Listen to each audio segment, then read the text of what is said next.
First impressions of the Nexus 3 paired with the Bafang Ultra. So far it feels great.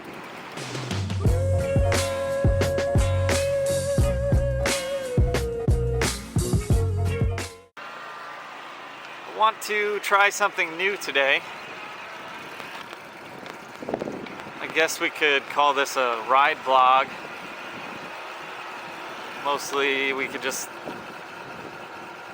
show how convenient it is to ride an e-bike rather than take the car, and just pick a topic, all things e-bike.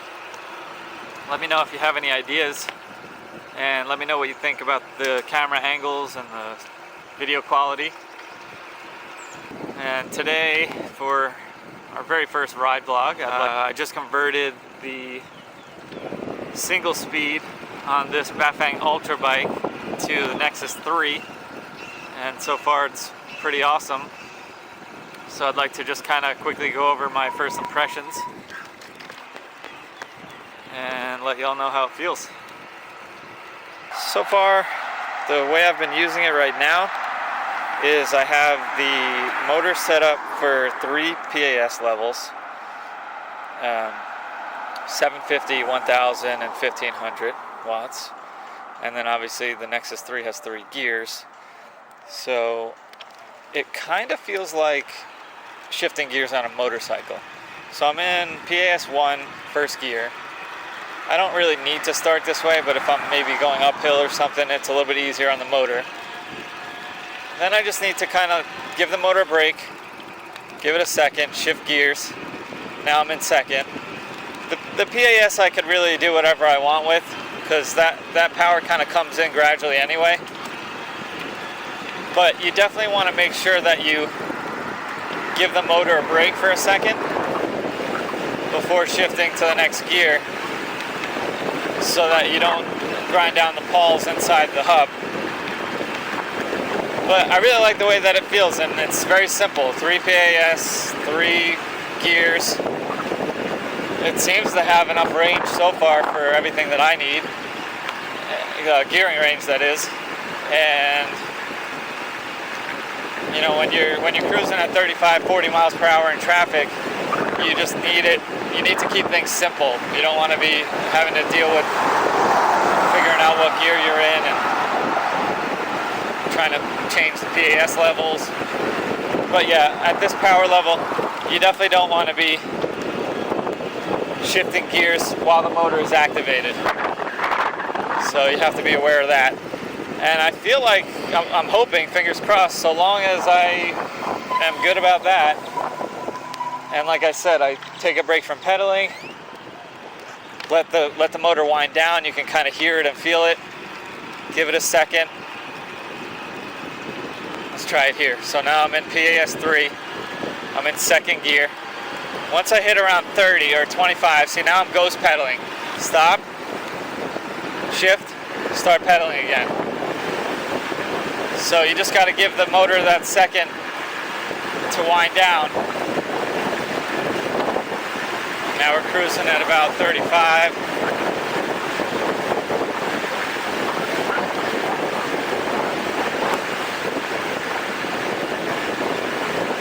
So now I'm going uphill a little bit here. I'm in third gear. I want to drop it, let it stop. Second gear. I've only got probably about 50 miles on it so far. But I'd say one of the first things I noticed is how converting from single speed to the Nexus 3, the low gear really makes the bike feel much more like a bicycle again. I can easily ride in first gear without any pedal assist, without using the motor at all. So that's pretty great. It was kind of hard with the high gear single speed to do that. Then in terms of having that low gear to climb hills and to get started, I think as far as using first gear for the immediate launch, I think the only time I'd really be doing that is if I were on an incline, if I was trying to climb up a steep hill from standstill, I would probably want to use first gear. Otherwise, for the most part, second gear is very similar to how I had the single speed setup anyway, so it's pretty used to that. And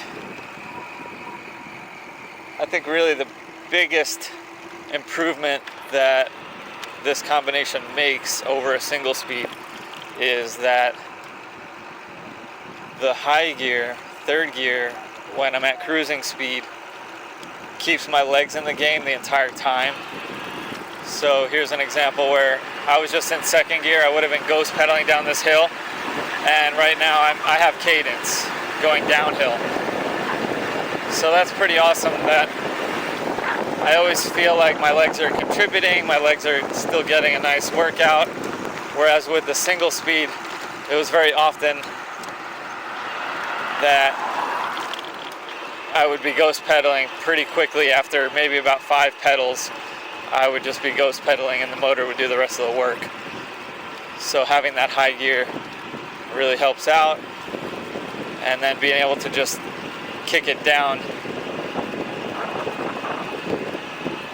to a lower gear when I, if I'm climbing a hill like I just did there, I'm in second gear now. So far it feels great. One major advantage of having an IGH over a derailleur is that you can easily just change gears when you're not moving. So if you come to a stop sign or a light and you're in the high gear because you were moving fast and you stop at the light, you just drop it down to whatever gear you want. Whereas if you have the derailleur, you have to kind of ride through the gear change. So whatever gear you stop at, you're kind of stuck at until you start going again. And that could make a sticky situation in a crowded intersection.